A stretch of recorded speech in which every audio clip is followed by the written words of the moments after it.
Well, welcome to lesson 7.5, looking at the sum and difference identities, continuing on in chapter 7 with trigonometry. This is our second last section. And the sum and difference identities are a little bit different than the previous ones in terms of how we make use of them. But as we begin, I would like you to take a look at these warm-up questions that you see here.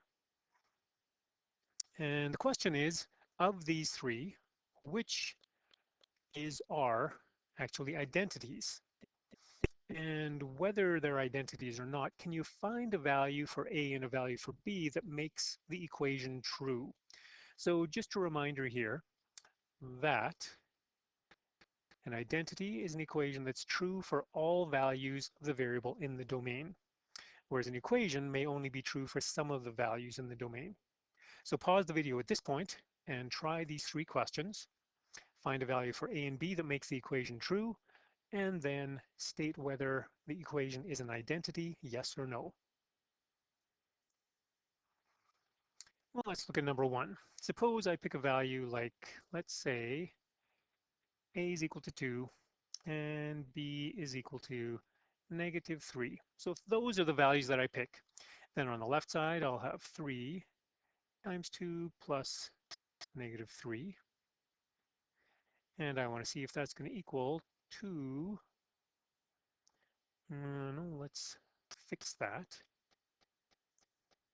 There we go. That should have been a 3 times 2 plus 3 times -3.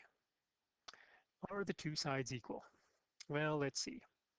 If I think order of operations and I simplify this part, that gives me a -1 times the 3, which is -3. And on the right side, we'll have 3 times 2 is 6, minus 9 does give me -3. So I found a value for A and for B that makes this equation true.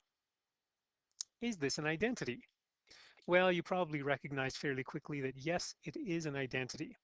So I'm going to take this and I'm just going to throw this away for the moment. And we'll look at how do we know that this is an identity? Well, we could prove it, right?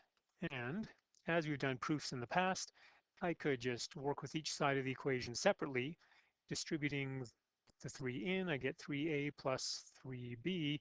Oh, that's the distributive property. And it's equal to the right-hand side of the equation. So, yep, an identity. Number 2. Well, suppose I picked the same values. Suppose I again said A is equal to 2 and B is equal to -3. And I look at the left side, 2 plus -3. And then I'm going to square all that.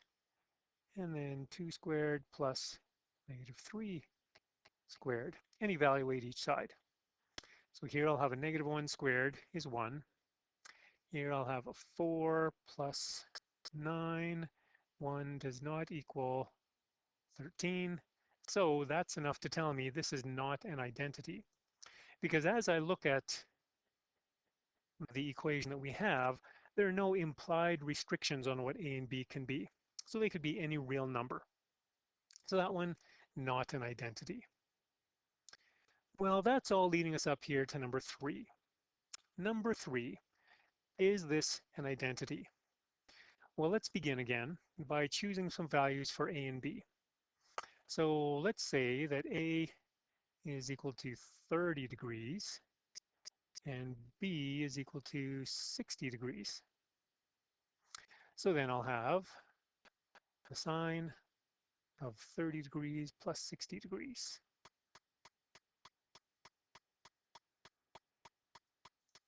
And is that equal to the sine of 30 degrees plus the sine of 60 degrees? Well, on the left side here, we can see that if I simplify, I'll get the sine of 90 degrees, which the sine of 90 degrees is equal to 1. And the sine of 30 degrees is 1/2. The sine of 60 degrees is √3 over 2. 1 plus root 3 over the common denominator of 2. These two sides are not equal. This is not an identity. Because again, A and B have no restrictions on the values they can have because the sign of A is defined for all real numbers, similarly for the sign of B. Could we find numbers that would work? Well, we could. Suppose instead I picked for my A value and I said, well, I'm going to go with 30 degrees because I like 30 degrees. And for my B value, I'm going to say, well, what if I had 0 degrees? So then my equation would look like this. So on the left-hand side, I would just have the sine of 30 degrees. And on the right side, sine of 30 degrees. I'll just rewrite it. And the sine of 0 degrees. Well, the sine of 30 is a half. Sine of 30 is a half. Sine of 0 is 0. In this case, it works. So there is a solution to this equation, but it's only for this one pair of values. We could probably find other pairs too, but works in this case, but it's not an identity. We could have done something similar in question number 2. If either A or B was 0, then we could have gotten an equation with a solution. But that leads us to the sum and difference identities. So you'll notice here in this equation that we just looked at, what we might be tempted to do would be to distribute this sign into the brackets of A and B. But we can't do that. Just like if I had something like the square root of A plus B, like this, that's not equal to the square root of A plus the square root of B, right? If I did the square root of 9 plus 16, square root of 9, square root of 16. Well, I'm running out of space here, but the square root of 9 plus 16 is the square root of 25. So on the left side, I'm getting a 5. On the right side, I have the square root of 9, which is 3, and the square root of 16, which is 4, which adds up to 7. My right side and my left side are not equal. The two sides are not equal to each other. So I can't just distribute that square root sign in because it's not being multiplied. And similar here, this sign is not being multiplied to the A and the B. It's an operation on the A and the B. So here in the table below, you can see the 6 sum and difference identities. And we're not going to prove them, but we'll just show you how we can make use of them. In this first example, number 4, we want to find the cosine of 75 degrees exactly. Now, 75 degrees is not an angle that well, it's not a special angle. It doesn't show up on the unit circle or in special triangles.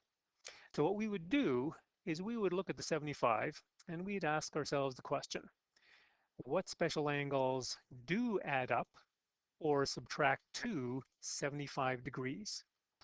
And then we would rewrite the question. So I could say, well, let's see, 75 degrees is the same as 30 degrees plus 45 degrees. Both of these are special angles. So I could find the value of cos 30 or of cos 45. But I can't just find the value of each of them separately. I have to look at this and say I have the cosine function and I'm adding. So I want to look at this identity here, and I'm going to rewrite the identity.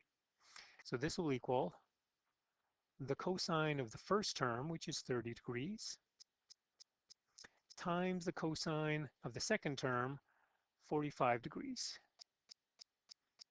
minus the sine of the first term, 30 degrees,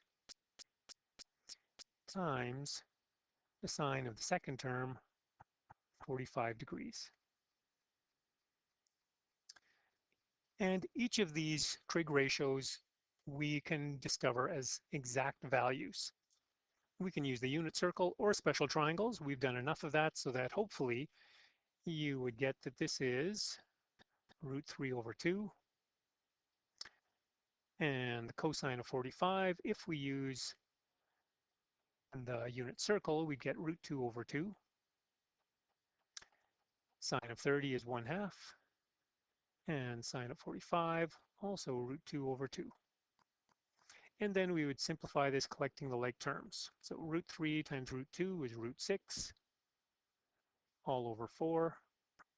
And we'll subtract root 2 all over 4 to get an answer of root 6 minus root 2 all over that common denominator of 4. So we figured out an exact value for the cosine of 75 degrees. And that's one way that we make use of the sum and difference identities. Let's look at a similar question, but we'll do this one in radians instead of in degrees. Radians can be a little bit trickier because once again, we're going to ask that same question, what special angles add or subtract to pi by 12? But with fractions, it's not so easy.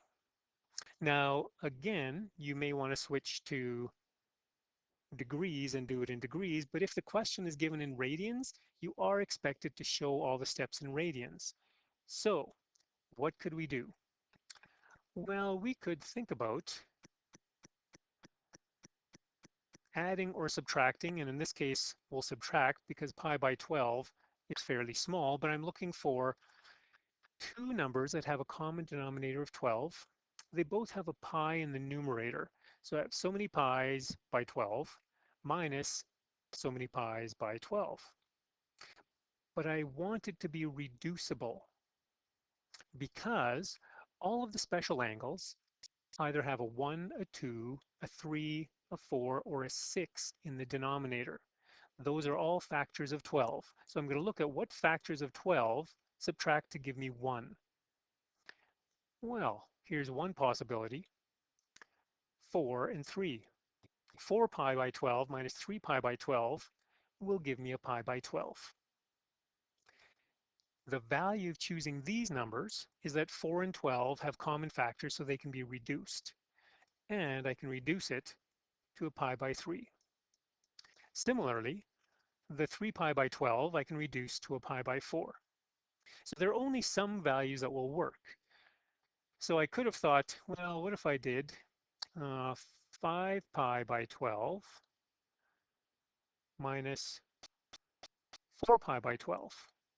Well, that'll reduce to give me a pi by 12, 1 pi by 12. And this 4 pi by 12 I can reduce to get a pi by 3, but this 5 pi by 12 I can't reduce. So I can't find an exact value of any trig function that has a 5 pi by 12 as its argument. So I don't want to use that. That's why we're using something like over here, the 4 pi by 12 and 3 pi by 12. So then we need to remember what is the identity. It was on the previous page, also on your formula sheet. It will look like this, where we take the sine of our first angle times the cosine of the second, and then we'll subtract cosine of the first angle times sine of the second angle. Well, sine pi by 3 is root 3 over 2.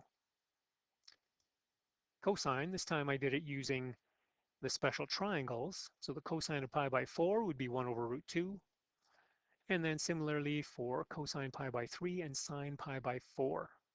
And then we would just simplify our answer. So we could leave it as I have here in the box. Again, we're not always picky about whether we leave radicals in the denominator or not. Or we could simplify it so that we rationalize the denominator. And the way we would do that, if you'll recall from grade 11, we would take this denominator, we want to multiply it by the square root of 2. And if we do it in the denominator, we do it in the numerator as well. And when we distribute this root 2 into the numerator, that's where we get the root 6 and the minus root 2. So there's one way we can use sum and difference identities. Here's another example. And really this one's playing around. We're given this, we want to figure out, well, what identity is this equivalent to? So I look at my formula sheet and I see, oh, there's a sine alpha cos beta minus cos alpha sine beta. Well, that's the same identity that we used in question number 5, which is just the sine of alpha minus beta. So there's the identity from the formula sheet, and then we can just replace the alpha and the beta with the 8x and the 3x, simplify it down, and this is equivalent to the sine of 5x. All right, question number 7. Similar, we want to look and see, can we find this as an identity on the formula sheet? So I look at the identities and I observe, oh yeah, so I have a addition on the top and subtraction in the denominator. That wasn't supposed to look like that, but anyhow, let's look ahead at the question again. So that will be, select this, that'll be the sum of two angles in a tangent function. And in order to add those together, I'll want to get a common denominator. So the pi by 6, I'll multiply numerator and denominator by 2 to get a 2 pi by 12. Add together, and I get the tangent of 3 pi by 12, which again, we can reduce to a pi by 4. And so we get tangent of pi by 4 is equal to 1. All right, now that we've done a few examples, I'd like you to take a look in your workbook at page 642 and try question 4a. So you can pause the video while you try those questions, that question. Well, here's the question. Cosine of an angle, cosine of an angle. I want to see where is that in my identities. So here, cos A alpha times cos beta, there's a cos alpha times cos beta. When we look here, I have addition, and so it's actually going to be subtraction of the two angles. So that's how that identity works, and we can subtract the 8 theta minus 2 theta to give us 6 theta. Next example. We have an angle alpha in standard position, terminal arm in quadrant 3, and we know the value of cosine. We have an angle beta in standard position, its terminal arm is in quadrant 2, and we know the value of sine of beta. We want to find the exact value of sine alpha plus beta. So we look at our identities and we see, well, sine alpha plus beta is equal to sine alpha cos beta plus cos alpha sine beta. So what do I know so far? Well, in this question, here I had cosine of alpha, so I know cosine of alpha. I have the sine of beta, I know the sine of beta. I don't know the value of these two trig functions. And so that's what I need to figure out. So what I'll do is I will sketch my angles in standard position. So here I've sketched the angle alpha. And because I know the cosine of alpha, and I remember cosine is x over r, I'm able to fill in those two sides of the triangle for the angle in standard position.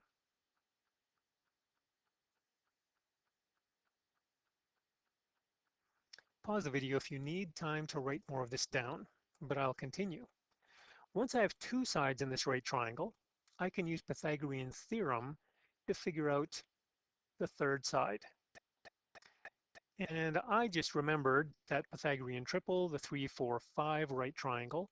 But again, you could do x squared, so negative 3 squared plus y squared equals 5 squared, and then solve to get the y value.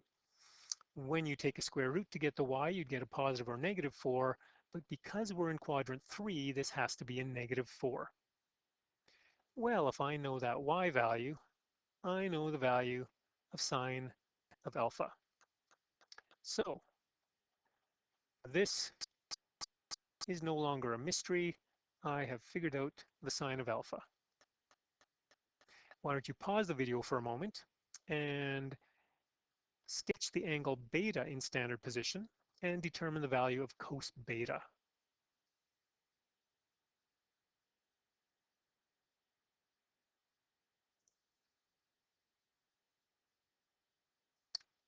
Here I have my angle sketched in standard position. Sine of beta is y over r, so I know the y value and the r value. And again, the question told me beta was in the second quadrant, so I knew where to draw it. Pythagorean theorem will tell me that third side.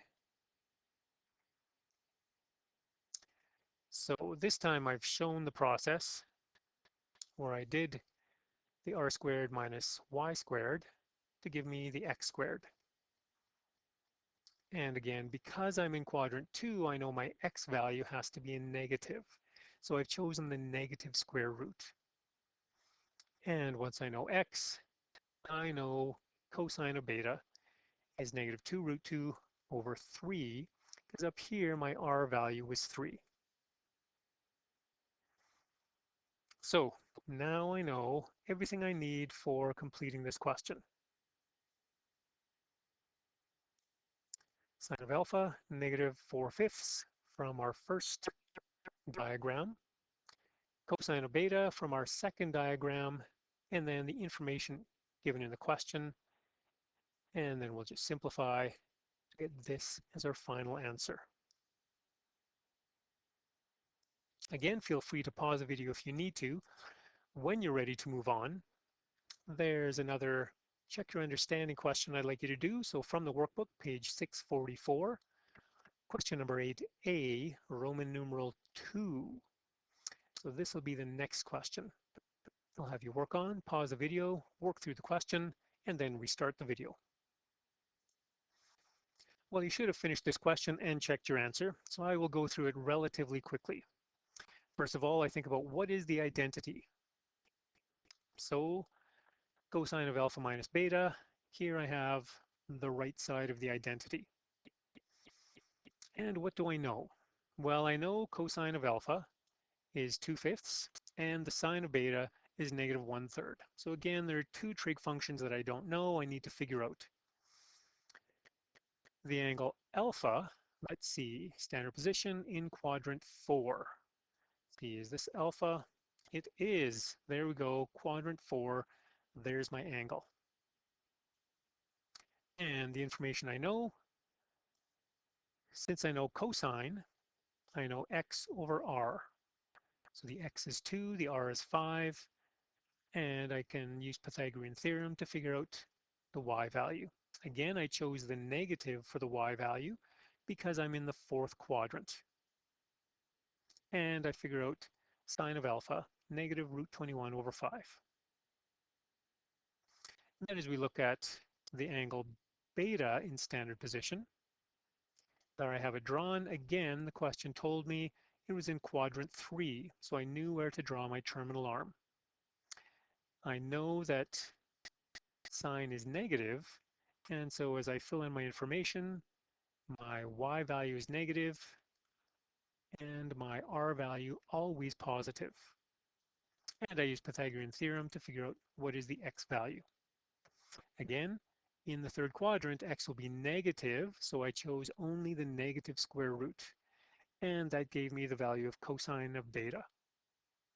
And so I could substitute all of those in the cosine of beta, negative 2 root 2 over 3, sine of alpha, negative root 21 over 5, and then simplify to get this as my final answer. Let's move on.